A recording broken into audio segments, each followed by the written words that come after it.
നമസ്കാരം, സ്ട്രൈക്ക് ടോക്കറിലേക്ക് സ്വാഗതം.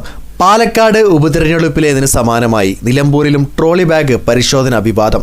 തെരഞ്ഞെടുപ്പ് പ്രചാരണം കഴിഞ്ഞ് മടങ്ങുമ്പോഴാണ് വടപ്പുറത്ത് വെച്ച് ഷാഫി പറമ്പിലിൻ്റെയും രാഹുൽ മാങ്കൂട്ടത്തിലിൻ്റെയും കാർ തടഞ്ഞ് പോലീസ് ബാഗുകൾ പരിശോധിച്ചത്. PK ഫിറോസും വാഹനത്തിലുണ്ടായിരുന്നു. ഷാഫിയും രാഹുലും പോലീസിനോട് കയർക്കുന്ന ദൃശ്യങ്ങൾ പുറത്തുവന്നു. പരിശോധനയിൽ ഒന്നും കണ്ടെത്താനായില്ലെന്നാണ് വിവരം.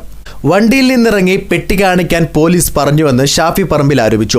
പുറത്തുനിന്ന് കണ്ടപ്പോൾ മതി പോട്ടെ എന്ന് പറഞ്ഞു. ഇതോടെ പെട്ടി പരിശോധിച്ചേ പറ്റൂ എന്ന നിലപാടെടുത്തുവെന്നും പരിശോധനയായിരുന്നില്ല ലക്ഷ്യമെന്നും ഷാഫി പറഞ്ഞു. അപമാനിക്കുകയാണ് പോലീസ് ചെയ്തതെന്ന് MP-യുടെ മുഖത്ത് ടോർച്ച് അടിച്ചുവെന്നും രാഹുൽ മാങ്കൂട്ടത്തിലും ആരോപിച്ചു.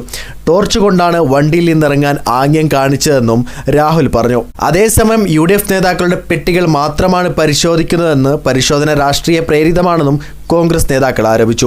ആസൂത്രിതമായ നടപടിയാണെന്ന് KPCC പ്രസിഡന്റ് സണ്ണി ജോസഫും പെട്ടി പരിശോധിച്ച് ജയിക്കാമെന്ന് കരുതേണ്ടെന്ന് ആര്യാടൻ ഷൗക്കത്തും പറഞ്ഞു. എന്നാൽ പതിവ് വാഹന പരിശോധനയാണ് നടത്തിയതെന്നും പോലീസ് അറിയിച്ചു. ലീഗ് MP അബ്ദുൽ വഹാബിൻ്റെയും K രാധാകൃഷ്ണൻ MP-യുടെയും വാഹനങ്ങൾ പരിശോധിച്ചിരുന്നുവെന്നും അസ്വാഭാവികമായി ഒന്നുമില്ലെന്നും ഉദ്യോഗസ്ഥർ വ്യക്തമാക്കി. വീഡിയോ ഇഷ്ടമായ ലൈക്ക് ചെയ്യുക, നിങ്ങളുടെ അഭിപ്രായം രേഖപ്പെടുത്തുക. കൂടുതൽ വീഡിയോസുകൾക്കായി ഈ ചാനലിലൂടെ തന്നെ സബ്സ്ക്രൈബ് ചെയ്യുക. This is strike talker signing off.